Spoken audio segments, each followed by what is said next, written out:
같이 묵도하심으로 특별 새벽 기도회를 시작하겠습니다.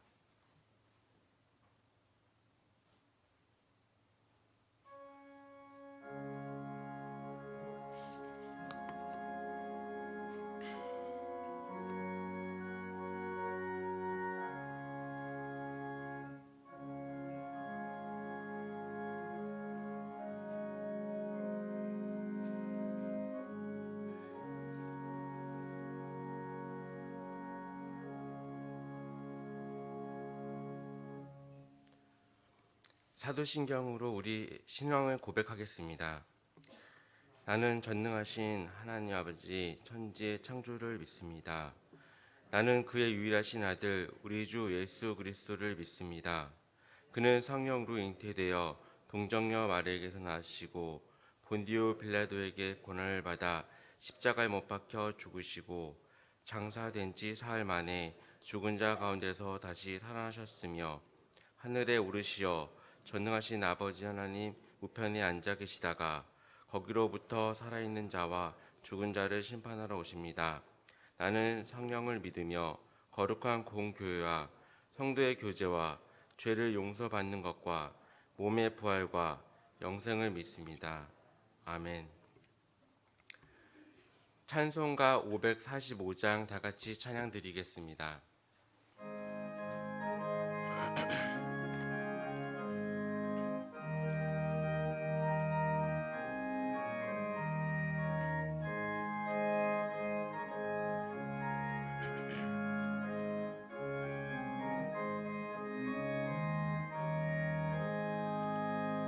이눈에 아무 증거 아니래어도 믿음만을 가지고 손을 걸으며 이기에 아무 소리 아니 들려도 하나님의 약속 위에 서리라.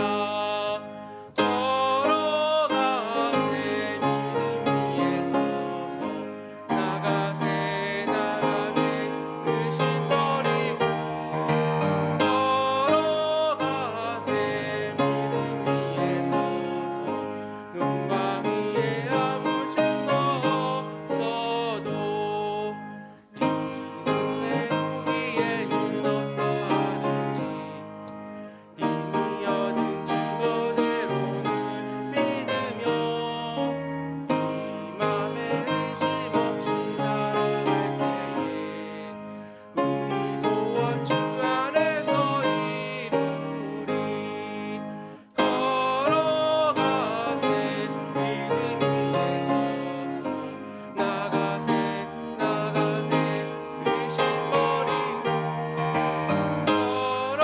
걸어가세 믿음 위에 서서 눈과 귀에 아무 증거 없어도 주님의 거룩함은 두고 냄새한 주 하나님 아버지는 참 이쁘다. 그 귀한 모든 약속 믿는 자에게 묻지 못할 무슨 일이 있을까.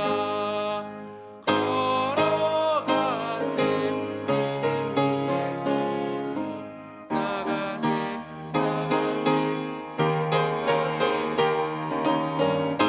걸어가세 믿음 위에 서서 눈과 귀에 아무 증거 없어도.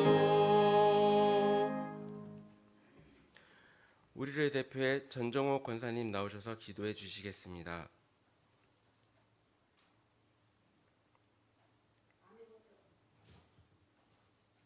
아무것도 염려하지 말고 다만 모든 일에 기도와 간구로 너희 구할 것을 감사함으로 하나님께 아뢰라.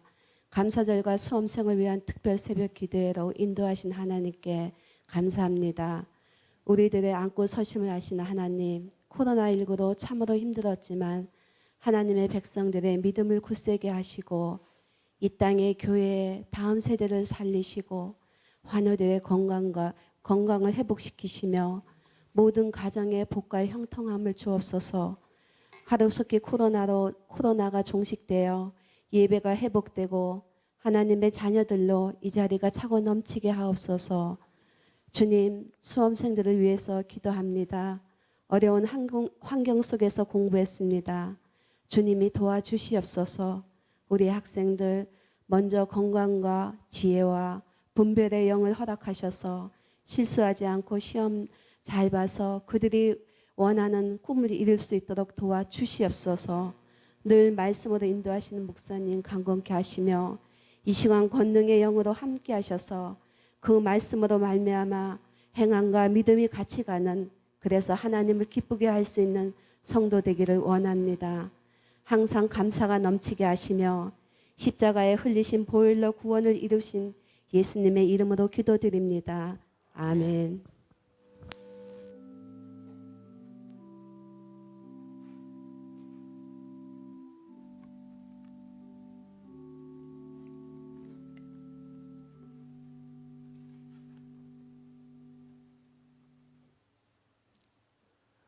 오늘 우리에게 주신 성경 말씀은 히브리서 11장 11절에서 12절 말씀입니다. 히브리서 11장 11절에서 12절까지 말씀입니다.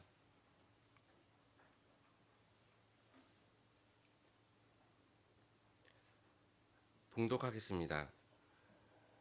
믿음으로 사라 자신도 나이가 많아 단산하였으나 잉태할 수 있는 힘을 얻었으니 이는 약속하신 이를 미쁘신 줄 알았음이라. 이러므로 죽은 자와 같은 한 사람으로 말미암아 하늘의 허다한 별과 또 해변의 무수한 모래와 같이 많은 후손이 생육하였느니라. 아멘. 이선재 목사님께서 나와서 살아 잉태할 수 있는 자라는 제목으로 주님의 말씀을 증거해 주시겠습니다.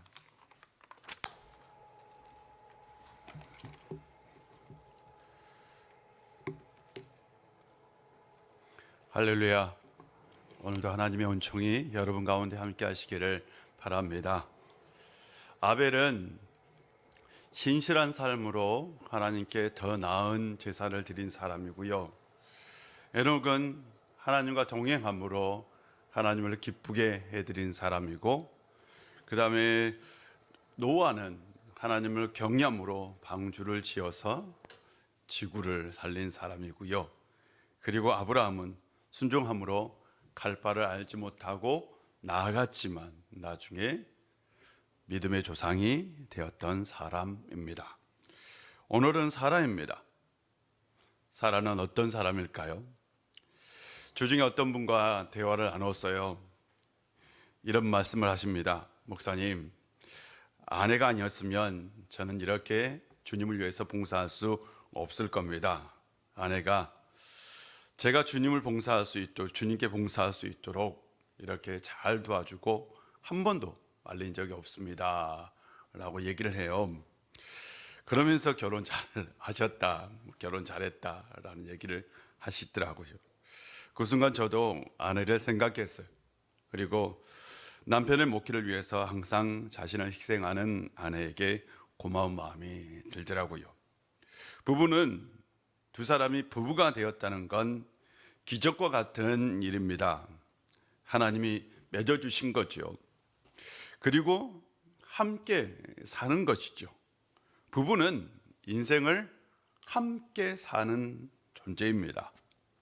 그리고 무언가를 성취했다면 그건 혼자 이룬 것이 결코 아닙니다. 함께 이룬 것입니다.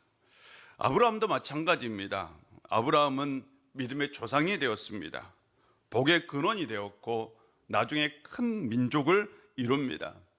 이것은 절대 아브라함 한 사람의 믿음으로 된 결과가 아닙니다. 당연히 함께하였던 사라의 믿음의 결과이기도 합니다. 그런데 창세기도 로마서도 사라를 기록하고 있지만 아브라함의 믿음을 얘기하는데 사라의 믿음은 말하지 않습니다. 그런데 유독 히브리서 저자는 사라의 믿음을 말하고 있어요. 믿음으로 자신도 아이가 많아 단산하였으나 잉태할 수 있는 힘을 얻었으니 이는 약속하신 일을 미쁘신 줄 삶이라라고 얘기합니다. 히브리서 저자는 사라가 나이가 많아 잉태할 수 없는 몸이었음에도 믿음으로 잉태할 수 있는 힘을 얻었다라고 얘기합니다. 그는 미쁘신 하나님을 믿었죠. 미쁘다라는 말은 신실하다라는 뜻이죠. 신실하신 하나님을 믿고 나아갔다라는 말이죠. 히브리서 저자는 사라의 믿음을 얘기합니다. 그렇다면 사라는 어떤 믿음을 가지고 있었느냐라는 거죠. 창세기에 사라 얘기가 나오는데 창세기 19장에 먼저 나옵니다. 창세기 19장을 보면 아브라함이 날씨가 아주 못 오던 날 대낮에 장막 앞에서 이렇게 서 있는데 바로 그 앞에 세 사람이 서 있는 거예요. 그래서 달려가서 그 앞에 엎드려서 인사를 하고, 그리고 나서 그 세 사람을 자신의 집에 청합니다.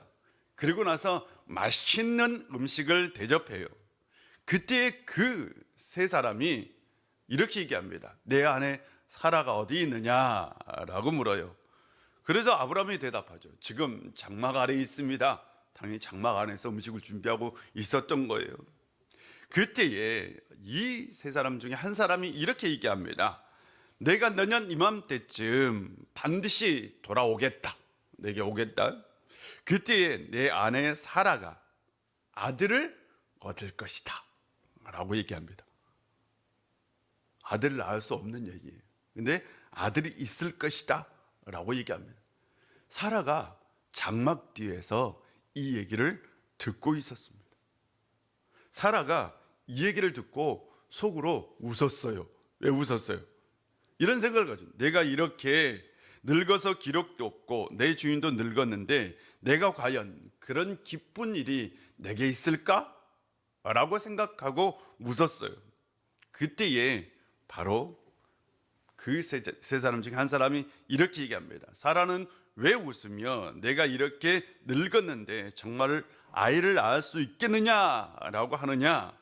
여호와께서 어려워서 못할 일이 있겠느냐?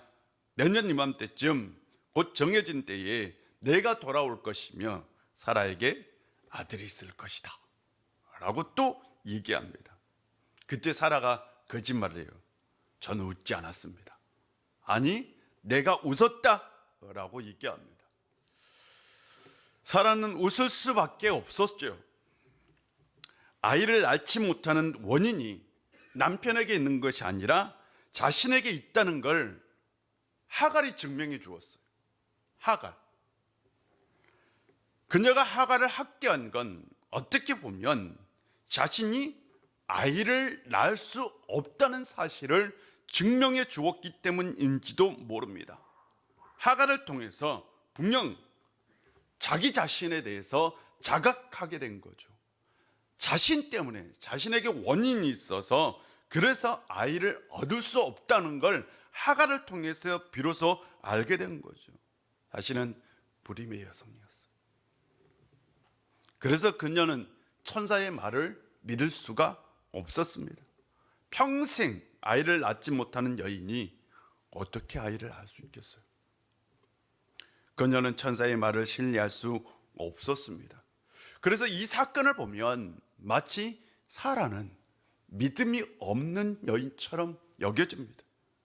우리는 이 사건을 통해서 사라가 믿음이 없었다, 그녀에게 절대적인 믿음, 하나님 말씀을 신뢰하는 믿음이 없었다라고 생각하기도 합니다. 그렇다면 사라는 어떤 여인이었을까요? 하는 거죠. 히브리서 저자는 분명히 그녀에게 믿음이 있었다, 그녀는 믿음이 있었다, 믿음의 사람이었다라고 얘기합니다. 그렇다면 사라가 어떤 여인인지 알기 위해서는 그보다 전에 있었던 사건을 볼 필요가 있습니다. 이전에 사라의 얘기가 또 한 번 나옵니다. 창세기 12장에 나오는 사건입니다. 아브라함이 가나안 땅에 막 도착하고 정착하기 전에요, 그 땅에 익숙하기 전에 그 땅에 기근이 들었어요. 기근이 뭐 때문에 들었는지는 나오지 않습니다. 기근은 식량이 모자라서 굶어 죽게 된 상태를 기근이라고 얘기하죠. 아니 가나안 땅에 도착했는데 굶어서 죽게 되었어요. 굶어서 죽을 수는 없잖아요. 그래서 이 아브라함은 작정합니다. 어디로 가려고요? 이집트로 갑니다. 그 당시 이집트는 1년 내내 비가 오지 않아도 풍요로운 땅이었어요. 아주 풍요로운 곳이고요. 또한 풍요롭기 때문에 물명이 굉장히 발달한 나라이기도 했습니다. 아브라함이 이 이집트에 가면서 사라에게 이렇게 얘기합니다. 여보, 나는 당신이 얼마나 아름다운 여인인가를 잘 알고 있어. 이집트 사람들이 당신을 보고서 당신이 나의 아내라는 것을 알면 나는 죽이고 당신은 살릴 것이요. 그러니까 당신은 나의 누이라고 하시오. 그렇게 하여야 내가 당신 덕분에 대접을 잘 받고 또 당신 덕분에 이 목숨도 부지할 수 있을 거예요. 아니, 남자가 부인의 덕을 보겠다고, 부인 때문에 살겠다고 속이려고 합니다. 아니, 세상에 이런 남편이 어디 있어요? 참 나쁜 남편이지요. 아브라함 멋진 남편인 줄 알았더니만 멋지지는 않는 것 같아요. 아브라함이 이집트에 도착했을 때요, 예상대로 이집트 사람들이 아내의 사례를 보고 매우 아름다운 여인임을 알게 됩니다. 왕의 그 대신들이 그 여인을 보고 나서 바로에게, 왕에게 얘기를 해요. 여인을 칭찬합니다. 막 칭찬해. 아름다운 여인이 이 땅에 왔습니다 라고 칭찬해요. 그래서 바로가 사라를 궁전으로 불러들입니다. 그리고 나서 아브라함과 협상을 한 거죠. 누군지 물었겠죠. 누구라고? 누이라고, 아내로 달라고, 내가 너에게 풍성한 것을 보상하겠다고. 그래서 사라를 바로의 아내로 줍니다. 그리고 나서 아브라함은 양떼와 소떼와 암나귀와 순나귀와 남녀 종과 낙타까지 엄청나게 많은 재산을 얻어요. 그 중에 누가 있었어요? 하갈이 있었다니까요. 나중에 하갈이 엄청난 사건을 만들죠. 이때 하나님께서 이 바로 왕의 집에 무서운 재앙을 내립니다. 어떤 재앙인지는 기록되어 있지 않아요? 이후에 바로가 아브라함을 불러서 이렇게 얘기합니다. 내가 어찌 그를 누이라고 속여 내가 그를 데려다가 아내로 삼게 하였느냐? 내 아내가 여기 있으니 이제 데리고 가라 라고 얘기합니다. 아브라함은 자신의 아내를 바로의 아내로 주었던 것입니다. 우리가 여기서 이것을 현대적 의미로 해석해서는 안 돼요. 절대로 현대적 의미로 해석하지 마십시오. 당시 이집트처럼 거대한 왕국의 왕들은 결혼을 정치적 도구로 활용하기도 했습니다. 대표적인 사람이 솔로몬이죠. 그들에게 결혼은 권력을 충족시키는 수단이었습니다. 정치적 동맹을 얻기 위해서, 그런 관계를 맺기 위해서 수십 명, 수백 명의 여인들과 결혼을 하였고 왕궁에는 혼인한 여인들이 차고 넘쳤던 거예요. 아브라함이 사라를 누이라고 속이고 바로의 아내로 준 것은 바로 아브라함이 바로와 정치적 협상을, 정치적 관계를 맺은 거죠. 그 대가로 그는 많은 재산을 취득할 수 있었습니다. 이 본문은 굉장히 난해하고 어려운 본문이기도 합니다. 어려워요. 그래서 이 본문을 설교하려면 굉장히 좀 길게 해석할 필요가 있는데요. 우리는 아브라함의 분명한 의도를 알 수 없습니다. 그러나 그는 자신이 살 계획을 세웠고요, 그것을 실행에 옮겼고 그 계략은 성공합니다. 분명한 좋은 결과를 가지고 다시 가나안 땅으로 돌아갑니다. 그는 이집트를 방문했고요, 바로가 그를 받아들였고 나중에 바로는 그에게 엄청난 재앙을 만나게 됩니다. 그리고 아브라함을 돌려 보내버립니다. 이 얘기 많이 들었던 얘기 아니에요? 지금? 이게요, 출애굽 사건의 모티브예요. 출애굽 사건의 모티브라고요. 나중에 이 이야기는 먼 미래에 아브라함의 후손과 바로의 후손에게 일어날 사건의 모티브가 돼요. 그렇잖아요. 실제로 엄청난 모티브가 된 거죠. 출애굽 사건의 모티브입니다. 성경은 항상 이렇게 이야기들이 연결되어 있습니다. 여기서 중요한 건 사라의 선택과 행동입니다.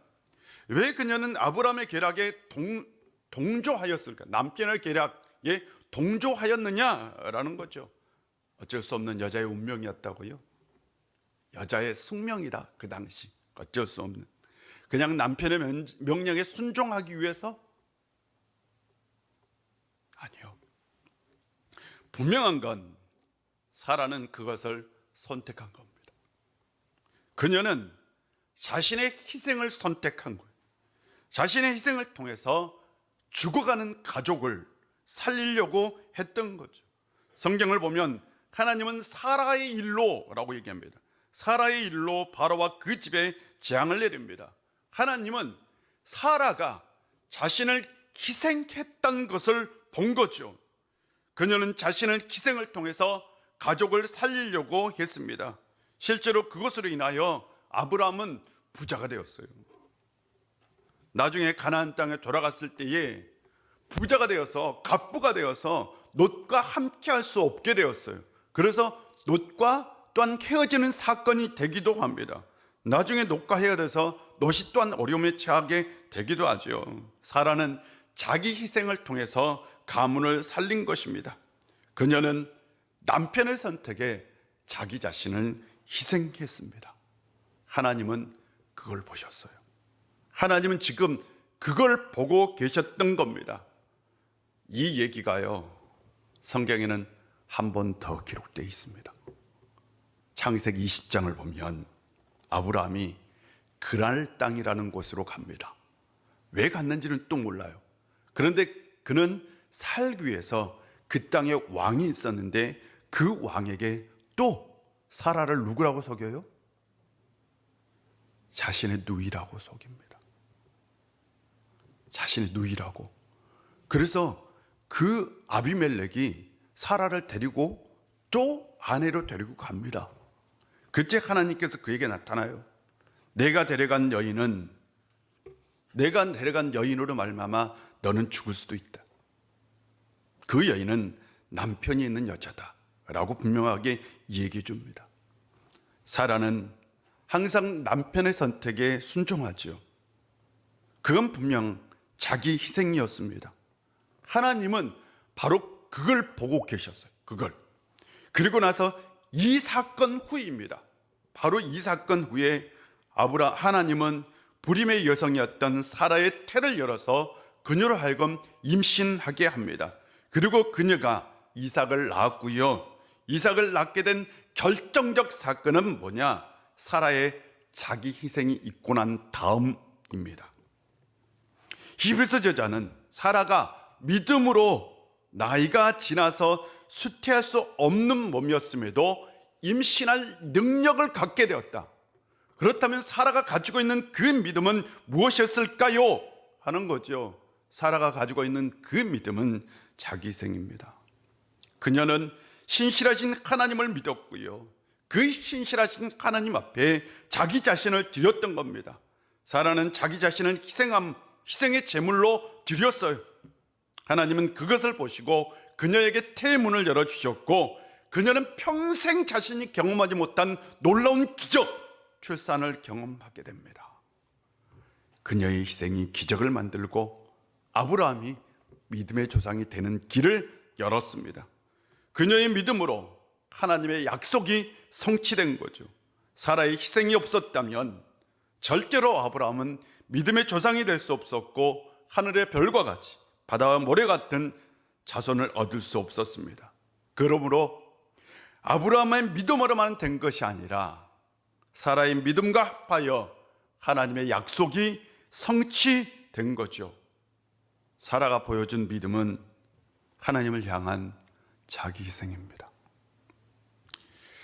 자기 희생을 얘기하니까 갑자기 여러분들이 얼음이 되었어요.